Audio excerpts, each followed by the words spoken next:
ಪ್ರತಿ ಸಲ ನಾವು ಈ ಹಂತಕ್ಕೆ ಬರೋಷ್ಟೊತ್ತಿಗೆ ನಾವು ಫಿಲ್ಮ್ ರಿಲೀಸ್ ಟೈಮ್ಗೆ ಒಂದೇ ಒಂದು ನಿರೀಕ್ಷೆಯಲ್ಲಿ ಇರ್ತೀವಿ. ನಮ್ಮೆಲ್ಲ ಹಾರ್ಡ್ ವರ್ಕುಗೆ ಜನ ಸಪೋರ್ಟ್ ಮಾಡಲಿ, ಈ ಸಿನಿಮಾ ಜನಕ್ಕೆ ಚೆನ್ನಾಗಿ ಮುಟ್ಟಿಸ್ಲಿ ಅಂತ ಮಾಧ್ಯಮ ಮುಕ್ತದಿಂದ ಅದು ಸಾಧ್ಯ. ಸೊ ನಿಮ್ಮನ್ನೆಲ್ಲ ಕೇಳ್ಕೊಳ್ಳೋದಿಷ್ಟೇ, ಪ್ರತಿಯೊಂದು ನಮ್ಮ ಟೆಕ್ನಿಷಿಯನ್ಸು ಕಟ್ಕೊಟ್ಟಿರೋ ಸಿನಿಮಾ, ನಮ್ಮ ಹೀರೋ 3 ವರ್ಷ ಅವರು ಶ್ರಮಪಟ್ಟು ಡೆಡಿಕೇಶನ್ ಇಂದ ಮಾಡಿರೋ ಸಿನಿಮಾ ನಾವು. ಸೊ ದಯವಿಟ್ಟು ನಿಮ್ಮನ್ನೆಲ್ಲ ಕೇಳ್ಕೊಳ್ಳೋದು ಇಷ್ಟೇ, ಈ ಥರದ್ದೊಂದು ಪ್ರಯತ್ನಗಳು ಗೆದ್ದರೆ ನನ್ನಂಥ ಒಂದು 10 ಜನ ಮುಂದೆ ಬರ್ತಾರೆ, ಇನ್ನೂ ಈ ಥರದ್ದೊಂದು ಪ್ರಯತ್ನಗಳು ನಡೆಯುತ್ತೆ.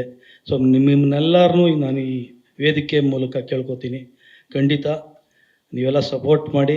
ಇದು ನಿಮ್ಮ ಸಿನಿಮಾ, ಇದನ್ನು ಸೆಲಿಬ್ರೇಟ್ ಮಾಡಿ. Thank you. Thank you. 4ನೇ ಸಾಂಗ್ 4ನೇ ತಾರೀಕು ನಮ್ಮ ಹೀರೋ ಅವರ ಇಂಟ್ರಡಕ್ಷನ್ ಸಾಂಗು, ಅದನ್ನು ನಾವು ಹೈದ್ರಾಬಾದಲ್ಲಿ ಮಾಡ್ತಾಯಿದ್ದೀವಿ. ಸೊ ಈ ಸಾಂಗು ನಾನು ಹೇಳೋದಕ್ಕಿಂತ ನಾನು ಒಂದು ಹೇಳೋದಕ್ಕೆ ಇಷ್ಟಪಡ್ತೀನಿ. ಈಗ ಈ ಥರದ್ದೊಂದು ಸಾಂಗು ನನ್ನ ಸಿನಿಮಾನಲ್ಲಿ ಇದೆ ಅನ್ನೋದಕ್ಕೆ ಒಂದು ತುಂಬ ಹೆಮ್ಮೆಯ ವಿಷಯ. ಬಹುಶಃ ಇದೆಲ್ರಿಗೂ ಆ ಒಂದು ಫೀಲ್ ಕೊಡುತ್ತೆ. ಸೊ ಎವರ್ಗ್ರೀನ್ ಆಗಿ ಉಳಿಯುತ್ತೆ ಇವ್ರ ಕೆರಿಯರಲ್ಲಿ.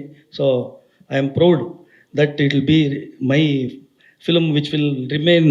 ಈ ಥರದ್ದೊಂದು ಸಾಂಗ್ ಪರ್ಮನೆಂಟಾಗಿ ನಿಮ್ಗೆ ಇರುತ್ತೆ ಅಂತ. Thank you.